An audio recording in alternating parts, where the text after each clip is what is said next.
Welcome. Today I'm going to be taking a look at these Epibina LED light strips. So these were provided to me by the distributor, but they're not compensating me for this video and they're not reviewing it before I post it. If you find this video helpful, I'll put a link to these in the description on Amazon, and if you use that link it helps me out a little bit and doesn't cost you anything extra. So it does say 50 feet on the box, but these are actually 70 feet.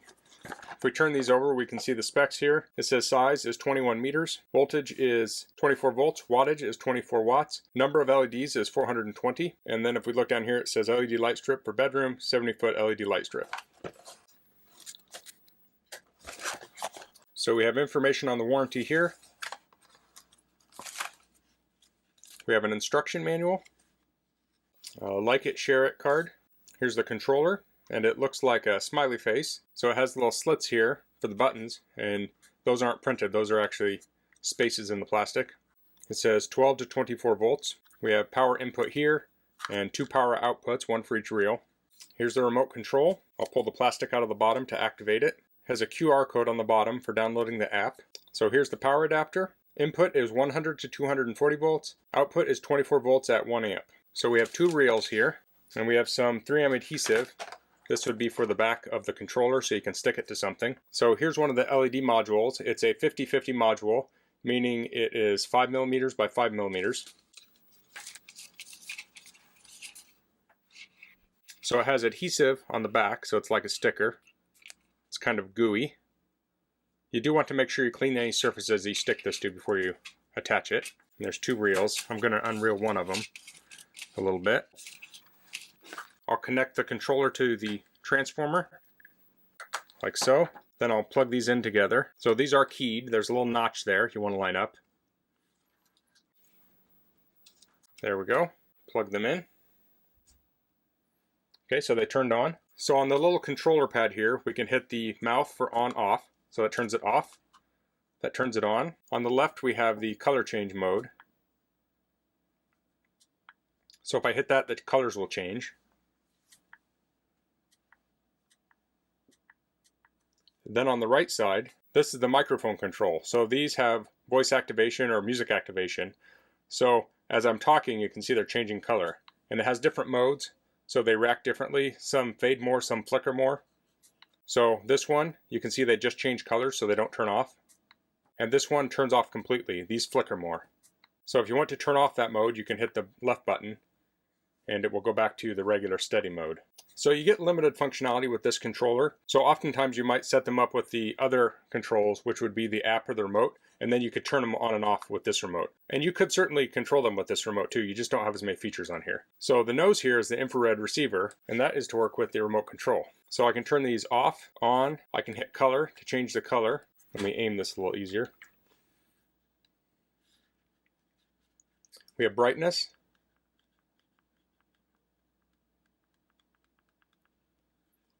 We have mode, up and down, okay, and then we can do speed, plus or minus.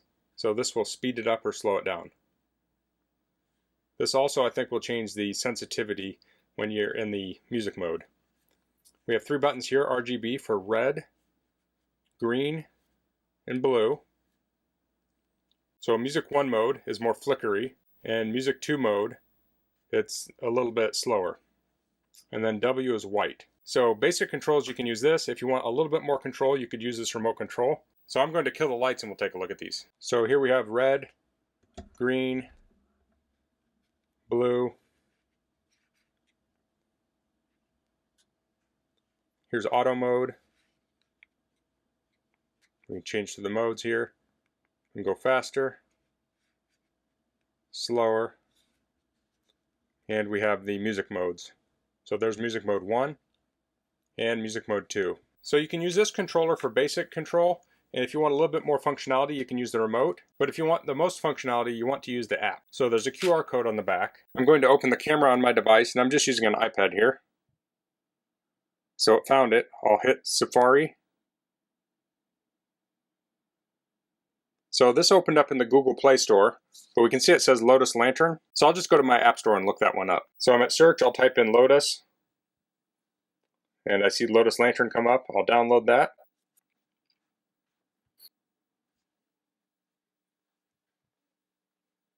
Okay, it's downloaded. I'll hit open. So this automatically links up with the app. So I have a color wheel here. I can touch on the color wheel and it will change the color.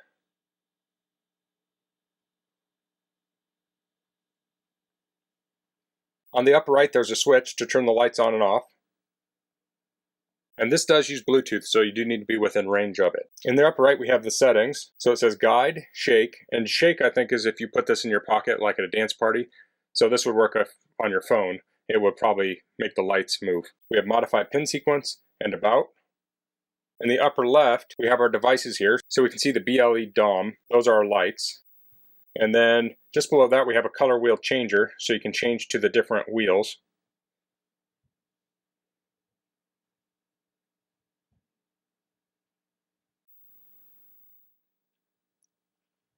So I'm back to the main color wheel. Towards the middle of the screen, you can see RGB. So we can tap on that and we can change the RGB here.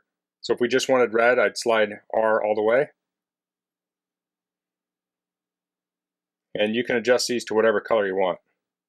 Just below that, we have brightness. So I'll slide that. That's about 50% there. That's really low. That's completely off. Below that, we have presets. So we have a blue there. So we have red. There's kind of a blue, a purplish color. And then CCT. I think that's color corrected temperature. So I think this allows you to go with kind of a white or a yellow color. And for the last one, we have just black and white. Below that, we have classic presets. So we have yellow, white, cyan, red, green, and blue. So on the very bottom, you can see we have adjust and then style. So we were on the adjust tab. We can click on style, and there's all these different styles here. So if we hit static blue, it will just make it blue. But I'll go up here and we can hit white strobe flash. So that will flash it white. You can do like red strobe flash. We have yellow gradual change. So this is going to slowly fade them. We have a 3-color crossfade. So this will fade between 3 different colors. So we had red, we have green, and then blue. And then we have 7-color jump change. So this is going to jump between 7 different colors. So as you can see here, there's lots of different modes on here. Different strobe modes, fades, things like that. So you can change the speed down below if you want it faster or slower. So this is the 7-color fade. You can see it's fading pretty quick between the colors. I can change that and do it half as fast.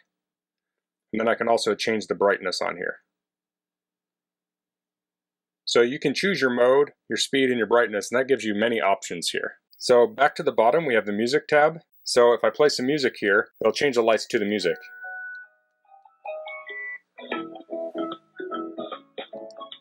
So it will put your own music on here.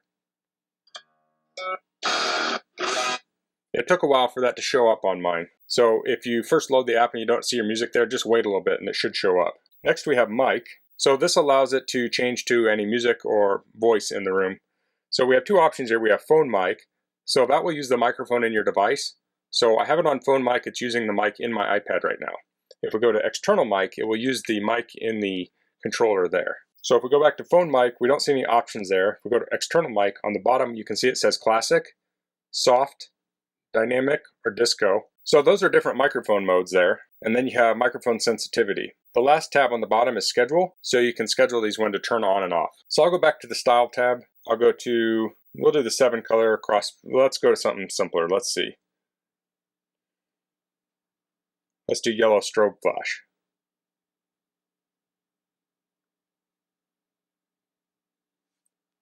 Okay, so I have it on yellow strobe flash, and I'm going to kill the power. And I'll turn it back on. And it retained that mode. I'll go to blue. I'll turn it off. I'll turn it on. And it retained it. So what that means is that you can set a mode on here, and you could put this on a switched outlet or a timer or something like that, and you can just kill power to the whole thing and it will retain the settings. So I think that's a really nice feature, especially if you're hooking this into some kind of home automation system. So now I'll go to the adjust tab. I'll go to white. I have it turned all the way up. I have this hooked up to a power meter here. So it says it's drawing 24.8 watts. So the box said 24 watts, so that's pretty close. So I'll turn that all the way down until the light's still on. And that dropped it to, looks like around 0.8, 0.9 watts. If I change it to a single color, that might drop it a little more, maybe not. So it looks like about 0.9. So the energy range here is from about 0.8 watts, 0.9 watts to 24, 25 watts. So the way you would typically install these is these come on 2 reels. So you have 35 foot on each reel. So if you had a span of 70 feet you wanted to put these on, you'd probably want to put this in the middle, and then you'd have one reel go one way and one go the other. So if you wanted this to go around the perimeter of a room, for instance, so each wall could be 17.5 if it was square. So you could also put this down a long distance, say like a hallway that's 70 foot, and you'd have the controller in the middle, or you could have the controller at one end and you could have one reel of lights on one side and one on the other, and you could go a distance of 35 feet. If you don't need quite that much, you can cut these down. If you wanted even more brightness, you could take the strips and line them up next to each other in parallel, and you could even offset them a little bit, and then you could get even more light. So those are the Epibina LED strip lights. That's all I'm going to cover in this video. If you have any questions, please leave them in the comments. If you like this video, please click like. If you haven't subscribed to my channel, I'd appreciate if you could do that. And thanks for watching. Until next time, goodbye.